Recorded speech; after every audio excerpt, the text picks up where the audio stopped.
ብኛል ብሮ እኔ የቀየራችሁ እኮ ግራ አጋባችሁ። ቤተሰብ ሰላም ነው? ደህና ነህ? እዴ ጨርሻለሁ። እሺ፣ አመሰግናለሁ። በነገራችን ላይ የመድረኩን አሁን ሀብትሽ በተናገረው እስማማለሁ።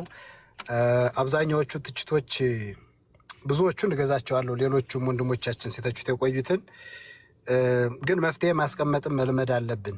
ችግሮቹን ብቻ ማውራት አይደለም ያለብን። ሌሎቻችሁ ለቀጣይ ሌላ መድረክ ሲዘጋጅ ምን ስለተፈጠረ ነው ይሄ የሆነው ምን ማድረግ አለብን የሚል ነገር መድረክ አዘጋጆቹ ወንድሞቻችንም እና ወኔም አዘጋጅታችሁ መፍትሄው ምን ይሁን የሚል የ10 የ20 ደቂቃ መጨረሻ ላይ እንዲናገሩ ብታደርጉ አሳስባለሁ።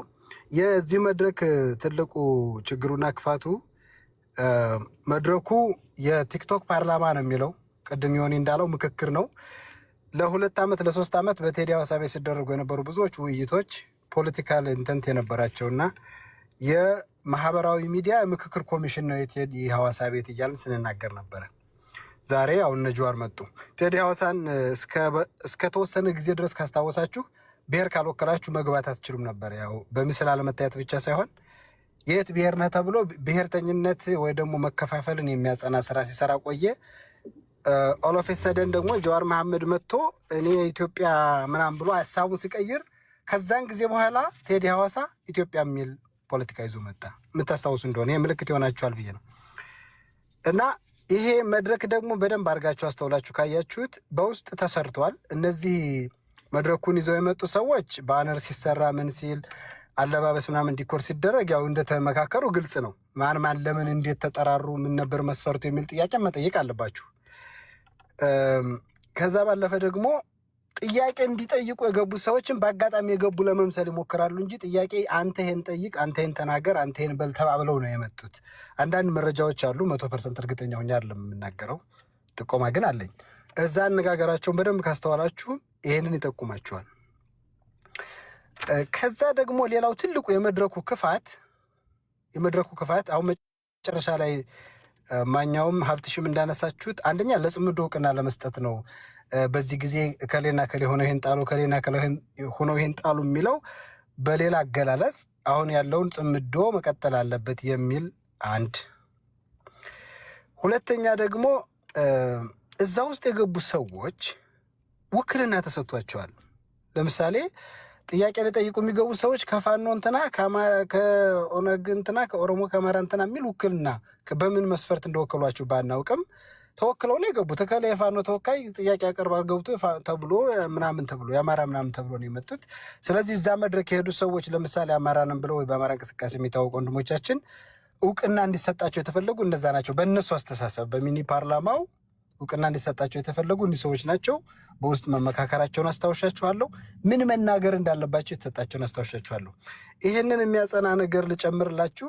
ለምሳሌ ጃዋር በውስጥ ጉዳይ በአማራ ውስጥ አሁን እኛ ብዙ ይሄ አካሄድ ለአማራ አይጠቅም ስንል ብዙ እንወቀቀስ ይሆናል።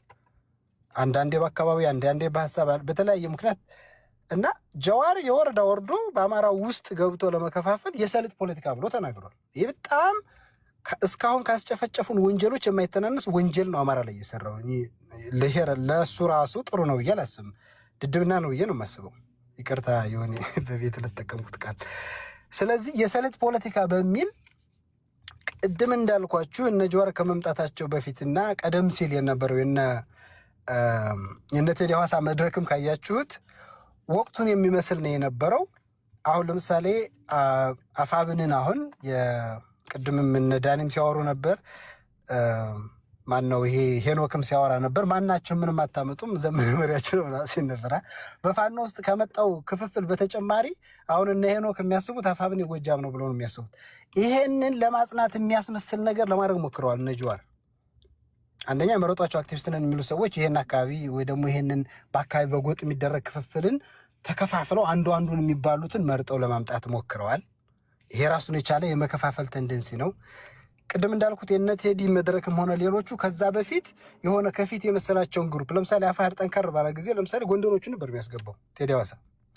አፋብን ከተመሰረተ በኋላ ጎጃሜን ናቸው ወይም አሁን ያለውን የጎጃም አስመስሎ ይሄን የሚደግፈው ኃይል ሰዎችን ለማስገባት ነው እየተሞከረ ያለው። ይሄ በጣም አደገኛ የሆነ አማራውን የሚከፋፍል አሁን በጎንደር በጎጃም በዛ በዚህ የሚባለውን ክፍፍል የሚያጠናክር ቃላቷን ፐርፐዝሊን የተጠቀማት ጀዋር ሰሊጥ የምትለዋል ይሄን በል ተባብለው ነው የምልበትም አንዱ ምክንያት ይሄ ነው። ከዛ ቅድም ተነስቷል። በመድረኩ ላይ የኦሮሞ ጥያቄ የተባሉት አዲስ ለማድረግ ተሞክሯል። ከ50 ሺህ ሰው በላይ እንዳለና ሊኖርም እንደሚችል ቀድመው ስለተዘጋጁ እንዳልኩት ከአማራ እኒህን ሰዎች እውቅና መስጠት አለብን የተባሉ ናቸው። የኦሮሞ ጥያቄ የተባሉት ደግሞ ለማንሳትና ለመወከል ተሞክሯል።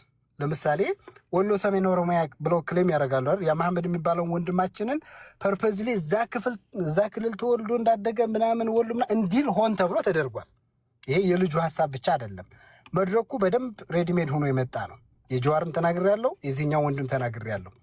ከዛ አንደኛው ደግሞ ልጅ ገብቶ አዲስ አበባ ፍንፍኔ ምናምን የሚል ነገር አንስቷል። ከዛ በኋላ ደግሞ የትርክት ለውጥ ተነስቷል። ትርክት ለውጥ ምንድን ነው? ለምሳሌ ሌንጮ ባቲ የሚባለው ሰውዬ በፊት ላይ እኛ ስልጣን ላይ ሳንኖር ሳለን ኦሮሞን ኮንስትራክት ለማድረግና ኢትዮጵያን ዲኮንስትራክት ለማድረግ ብዙ ትርክቶችን አራምደናል። ኢትዮጵያን የመጣል የመግፋት ኦሮሞን ከፍ የማድረግ ስራ ሰርተናል። አሁን ግን ስልጣን ላይ ስላለን እሱን አይደለም የምንጠቀመው የሚል ነገር ተናግሮ ነበር። ዶክመንታቸውንም ለቀጣይ አቅጣጫ ብለው ሁሉም ኦሮሞ የተስማሙበት አቅጣጫ ላይ ካያችሁ የመጀመሪያው ስራቸው የሚሆነው ኢትዮጵያ በማለት ኢትዮጵያን ኦሮማይዝድ የማድረግ ፕሮጀክት መሞከር ነው። እሱ ካልተሳካ ከኋላ ኪስ ያለ መገንጠል ማንሳት ነው። ስለዚህ ለጊዜው ያላቸው ፕሮጀክት የትርክት ለውጡ ምንድን ነው? ኢትዮጵያ ማለት ነው አንዱ። በዚህ ብዙ ሰው ማግኘት እንችላለን። አማራውና ሌላው የሚበልጠን ከተሜውን ኢትዮጵያ እያለ አማርኛ ተናጋሪውን እና ከተሜውን የአገር ወዳዱን ስለሚሰበስብ ስለሆነ ያኛውን ሌላውን ብሔርተኛ አድርገን እኛ ኢትዮጵያ በማለት ከፍ ማለት እንችላለን፣ ቻምፐሩን መያዝ እንችላለን እስከቻልን ድረስ የሚል ነው። ይሄን ለማንሳት ነበር ጀዋር አንዱ የኦሮሞ ፖለቲካ ለውጥ እያመጣ ነው፣ ብሔርተኝነትን ሳይሆን አሁን የመደብና የግለሰብ ነፃነትን ማለት የኢትዮጵያዊነት ፖለቲካ ሀገራዊ ፖለቲካን ማለት ነው። በግለሰብ ነፃነት እርስ በርስ እንደዚህ እየተጠያየቁ እንደዚህ እየሆኑ ምናምን በሚደርስባቸው ነገር ባለው ሽኩቻ የመደብ ሆኗል። ከዛ የግለሰብ ነፃነት በሚል ናሬሽኑ ኦሮሞ ከፍ ብሏል፣ ሌሎቻችሁ ብሔርተኞች ናችሁ። በዛው ልክ ራሱ ጀዋርም ሆነ ሌሎቹ በወቀሳ ስበብ ፋኖንና ሌሎቹን ብሔርተኛ አድርገው ለማሳየት የወከሏቸው እነ ትንግርቱንም ብሔርተኛ አድርገው ለማሳየት ሞክረዋል። ለምሳሌ ራሳቸውን ለመከላከል ብለው የአፋብን ሰዎች እኛ ከጽምዶ የለንበትም ይላሉ በአደባባይ። ትንግርቱ ግን እዛ ውስጥ ስለ ጽምዶ አስተያየት ሲሰጥ ሆን ተብሎ ጽምዶ ውስጥ እንዳሉበት አድርጎ እንዲናገር ተደርጓል። ጽምዶን አብይ አህመድ በዚህ ምክንያት ይፈረዋል፣ እኛ ግን እንዲህ እያደረግነው የምንሰራበት እያለ ማለት የጽምዶ አባል ነን እያለ እንዲናገር ተደርጓል ማለት ነው። በሌላ አገላለጽ መድረኩ አጀንዳ ነው። ሌላው ጀዋር መሐመድን ቅድም ብዙ ወንድሞችም ተናግራችሁታል። እውቅና የመስጠትና ትንግርቱ በትግራይ ህዝብ ላይ የተናገረውን የሚያለዝብበት ነገር ፈልጎ ነው እንዳላችሁት ሁሉ ጀዋርም ያለበትን ሁኔታ ለመቀነስና የቀጠናውን ፖለቲካ እስከ ኤርትራ ድረስ የአማራውም የኦሮሞም የሁሉም ጉዳይ ነው። አልፎ አልፎ ደግሞ ያው በሽታ ይለቃል፣ ያደቆነ ሰይጣን ሳያቀስ አይለቅም ይባላል። የኦሮሞንና የአማራን ችግር እኔና ትንግርቱን ላንፈታው የምንችልበት ምክንያት የለም ይልና ደግሞ የኦሮሞ ተወካይ ሆኖ ይመጣል። በሌላ በኩል ከትርክቱ የሚፋለስ ነው። አሁን ሊቀይሩት ላሰቡት ትርክት የሚፋለስ ነው። ያ ማለት ትንግርቱን የአማራ ተወካይ ያደረገ እንዳልኳችሁ ነው። እነ ዩሪ ገብተው እንዲጠይቁ የተደረገው ሳይመረጡ አይደለም ነው። እሱን ይመለከታል። ስለዚህ አጀንዳው የሀገራዊ ምክክር ተብሎ ምንድን ነው የሚባለው በናብይ የሚካሄደው ሳይሆን ይሄ ለሽግግር ብሎ የሚሰባሰበው እነ ልደቱ ሲፈጥሩት ከነበረው መድረክ ላይ ጀዋር እንደ ተጋባዥ ነበር። እዚህኛው ላይ ግን ጀዋር የበላይ ሆኖ የቲክቶክ ማህበረሰብ ተጋባዥ አድርጎ ያችን ነገር እዚህ ላይ ትንሽ ማሳየትና ራሱን ከፍ ማድረግ ሞክሯል። ሌሎቹ ሁሉ የእሱን ከፍታ እንዲያሳዩ ጥያቄ ሲጠየቅና ሲመልስ ሲያብራራም ሲያደርግ የነበረው ሁኔታ ቅድም እናንተ ስገልጹ ነበር፣ በባነር ጭምር ገልጸውታል ስትሉ ነበር። እሱም ያንን የሚያሳይ ነው። መድረኩ ቀላል አይደለም። ትንሽ አንድ ነገር ልጨምር፣ ማኛው ካላበዛው አንድ ቃል ወስድም። የኢትዮጵያ ውስጥ የሚደረጉ እንቅስቃሴዎች፣ የትጥቅ ትግል እንቅስቃሴ ውስጥ የአማራ ለየት የሚያደርገው የህልውና ትግል ነው። የአማራን ህልውና የሚያጠፋው ነገር አንዱ የብሔር ፖለቲካ ነው። ያ እንዲጸና የፌዴራሊስት ኃይል ሚኒ ፓርላማ ነው የተመሰረተው። ለ2 ዓመት በቴዲ ሐዋሳ ቤት አይታችሁ ነው በነ ቡኖ በዳሌ የመንግስት መድረክ ሲካሄድ የመንግስት አጀንዳዎች ሲራገቡ ነበር። ቀጥሎ ደግሞ የዛሬ እነ ጀዋር ያን የሚያሳይ ነው። ግን ደግሞ የሚፈልጉትን ሰውና አካባቢ ለመወከልና አማራውን ለመከፋፈል ሙከራ አድርገዋል። በዚህ ውስጥ ትልቁ ችግር ከአሁን በፊት ፋኖ ለ2 ለ3 የተከፋፈለው እንደነዚህ አይነት ሰዎችን እስከዛሬ 4 ዓመት ድረስ ከብልጽግና ጋር ስራ ነበር። የሰውዬ ለምሳሌ ቃለመጠይቆች ምናምን ላቀርብላችሁ እችላለሁ። አለኝ። ከዛ በኋላ እንደነዚህ አይነት ሰዎች ወደ ውጭ ከተላኩ በኋላ አንዳንድ ሰዎች ከመንግስት ተጣላን ብለው በሚዲያም በምንም ወደ አማራ ትግል ከመጡ በኋላ ነው ይሁን ላይ ሆነው ከክልሉም እንዳንወጣ የተከፋፈል ነው። እንደነ አይነት ሰዎች ናቸው። ምክንያቱም ከዛ ይዘውት የመጡትን 20-30 ዓመት ከመንግስት ጋር ያልተነካኩ አሁን ካለው አገዛዝም ከበፊቱም ጋር ያልተነካኩትን ሰዎች ገፍተው እነሱ ፋኖን ተቆጣጥረው ቁጭ ብለዋል ዛሬ። ከዛ ደግሞ ወንድሞቻቸው ለምሳሌ ባነሳ እነ እስክንድር ነጋ ይገደሉ ይሰቀሉ አያስፈልጉም የሚሉ ሰዎች ከነጀዋር ጋር ግን ሄደው ሲነጋገሩ ታያላችሁ። ምንድነው ኢንቴንሽኑ? ነጀዋር ነበሩ እየላኳቸው የሚል ጥያቄ መጠየቅ አለብን። ስለዚህ መድረኩ በቀላሉ መታየት ያለበት ነው ብዬ አላስብም። ሶሻል ሚዲያ ማህበራዊ ሚዲያ ቀላል ተጽዕኖ አይፈጥርም። 50,000 ሰው 80,000 ሰው ምናምን ነበር ሳይነበረው ኤርትራኖቹም ሌሎቹም ከዛ በኋላ እየለጠፉ አስተያየት ሲሰጡ ምን ሲሉ ምናምን ደውም ሲሰዳደቡ ነበር ከኢትዮጵያኖች ጋር በዚሁ ምክንያት ማለት ነው። እና ቀላል ተጽዕኖ አይፈጥም። ማህበራዊ ሚዲያ ለቀጣይም ጥንቃቄ መደረግ አለበት። የትንግርቱ ስህተቶቹ እነዚህና እነዚህ ናቸው። ምክንያቱም በአማራ ውስጥ ሌላውን የአማራ ቡድን አብሬ አልሰራም ሲሉ ከርሞ ከኦሮሞ ጋር ለምሳሌ እንደ መዓዛንም ብትወስዷቸው እነ እስክንድር ነጋን ይገደሉ ሌሎቹንም አንፈልግም ሲሉ ከርሞ አሁን እነ በቀለ ገርባን ያቀርባሉ፣ እነ ጀዋር ሌሎችን የመሳሰሉት ጋር ግን ይሰራሉ፣ ከነሱ ጋር ይሰራሉ። ምን ያሳያቸዋል? ይሄ ለምንድን ነው የተፈጠረው? አሁን የመፍትሄ አካል ማምጣት አለብን፣ የመፍትሄ አካል መሆን አለብን የምለው እኔ ምንድን ነው እነዚህ ሀሳቦች እንዴት መጡ? በመጀመሪያ ሀሳባቸውን እንድንቀበል አድርገውናል። ይህን ሀሳብ መተው አለብን። የአማራን ዘር የሚያጠፋው ነገር ምንድን ነው? ኢትዮጵያ ውስጥ የብሔር ፖለቲካ ነው።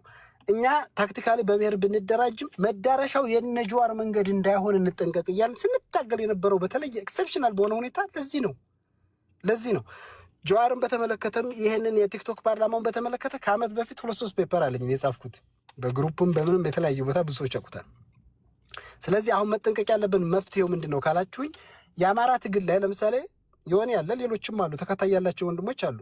መድረክ ፈጥረው የተለያየ ሀሳብ ያላቸው የነ እስክንድር አስተሳሰብ የነ ዘመነ የተለያየ አስተሳሰብ ያላቸው ኃይሎች በስነ ስርዓት ሀሳባቸውን የሚገልጹ ሰዎች እዚህ ቲክቶክ ያሉ ብቻ ሳይሆኑ ከፈለጉም የሚወክሏቸው ፖለቲከኞች የሚታወቁ ፖለቲከኞችም ቢሆን መጥተው ሀሳባቸውን ለህዝብ ለምንድን ነው አንተ የመስመር መርጠህ አንተም ይሄን መርጠህ ይሄን ያህል ሲሆን የነበረው ተብለው በስነ ስርዓት ምክክር ማድረግ ይቻላል። የራሳችንን የቲክቶክ የምክክር ኮሚሽን ከማድረግ ከሌሎቹ ጋር ሄዶ ከማድረግ ከአማራው ጋር ለዚህ እኮ ነው እነ ዘመነን ሌሎቹንም እኮ ተደብቃችሁ ከሌላው ጋር ከመሄዳችሁ በፊት ከአማራው ጋር ነው መጀመሪያ መስማት አለባችሁ ነው የብዙ ሰው ትችት ነው ከሰማችሁ። ስለዚህ አሁንም ቢሆን በሰሊጥ ምናምን በሚል ጀዋር ቀላል አይደለም። ሰሊጥ ፖለቲካ ብሎ ሲጠቅስ ምን ያክል አማራ ላይ ክፍፍልና ዳመጅ እንደሚፈጥር በቀላሉ የምታዩት ከሆነ ይሄ ስህተት ነው። ስለዚህ ፓርላማው የሚኒ ፓርላማው አደገኛ ነው፣ ለቀጣይ መደገም የለበትም። መፍትሄው ምንድን ነው? መመካከር፣ በራሳችን ቤት መመካከር ነው። በራሳችን ቤት የራሳችንን ሰዎች አጠፉ የምንላቸው የተለያየ አስተሳሰብ ያላቸው ቢሆኑ እንኳን በራሳችን ቤት መድረክ ፈጥረን ያለያዩን ጉዳዮች ላይ መመካከር ነው። አሁን እየሆነ ያለው ግን የሚዲያ የበላይነት የሪሶርስ የበላይነት እንዲወሰድ ይደረጋል። እንደዚህ አይነት ሰዎች ከጀርባ ሆነው ተደብቀው መንግስቱም ሌላውም እያገዘው ወደፊት ያመጣቸውና ቴክኦቨር ካደረጉ በኋላ የሁሉንም መስመርኛ እንወክለዋለን ብለው አምጥተው ህዝብን ወክለው በዚህ መልኩ እያዋረዱ ህዝቡን እየከፋፈሉ አሁን ሊጨቁኑ ሊገዙን ይፈልጋሉ። ማኛው አመሰግናለሁ ለሰጠኝ እድል ወንድም አለም። ታንኪዩ